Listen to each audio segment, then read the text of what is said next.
আসসালামু আলাইকুম। আশা করি আপনারা সকলে ভালো আছেন। আজকে আমি আপনাদের দেখাবো কিভাবে আপনারা একটি ভিডিও আপলোডের সময় আপনারা ভিডিওটি প্লেলিস্টে রাখবেন। নতুন প্লেলিস্ট ক্রিয়েট করবেন বা পুরাতন প্লেলিস্টে ভিডিওটি রাখবেন। এটা কিভাবে করবেন চলুন প্রথমে আমরা একটি ভিডিও সিলেক্ট করি, আপলোড ভিডিও।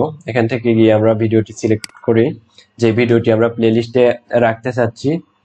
এই ভিডিওটি সিলেক্ট করার পর ওপেন করি, তাহলে দেখুন এইরকম একটা ইন্টারফেস চলে আসবে। এরপর আমরা এখান থেকে ভিডিও টাইটেলটি দেব, টাইটেলটি দিলাম। এরপর আমরা ট্যাগগুলো দিতে পারি কন্ট্রোলে। আমরা যেটা মেইন কাজ সেটা আগে করব। ভিডিওটি কিভাবে আমরা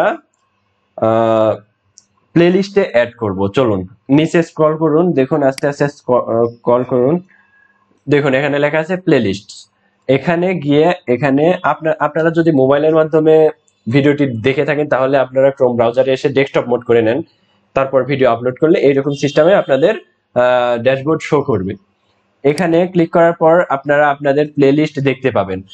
এটা যেহেতু মেক মানি অনলাইনে কিভাবে ইনকাম করবেন এই রিলেটেড ভিডিও, তাই আমি এখান থেকে চাইলে আর্ন মানি বা মেক মানি এগুলা প্লেলিস্টে যদি টিক চিহ্ন দিয়ে ডান করে দিই তাহলে এই প্লেলিস্টে আমাদের এই ভিডিওটি অটোমেটিক্যালি সেভ হয়ে যাবে।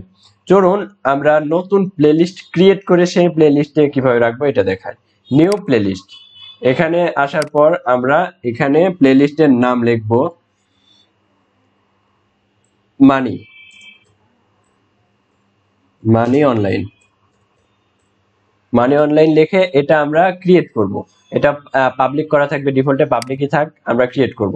ক্রিয়েট করলে দেখুন মানি অনলাইন এটা কিন্তু চলে আসছে।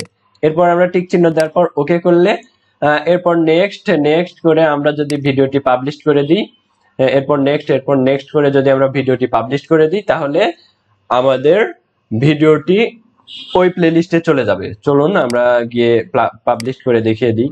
পাবলিশ হয়ে গেলে আমরা আমাদের প্লেলিস্টে গিয়ে দেখব আমাদের ভিডিওটি প্লেলিস্টে সেভ হয়েছে কিনা।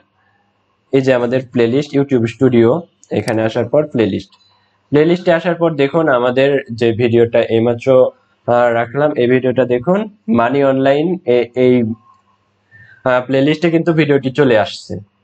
আশা করি বুঝতে পেরেছেন। এরপরেও যদি আপনাদের সমস্যা হয় অবশ্যই জানাবেন, আমি আপনাদের সমস্যার সমাধান করে দেব। আজকের জন্য এই পর্যন্ত। আল্লাহ।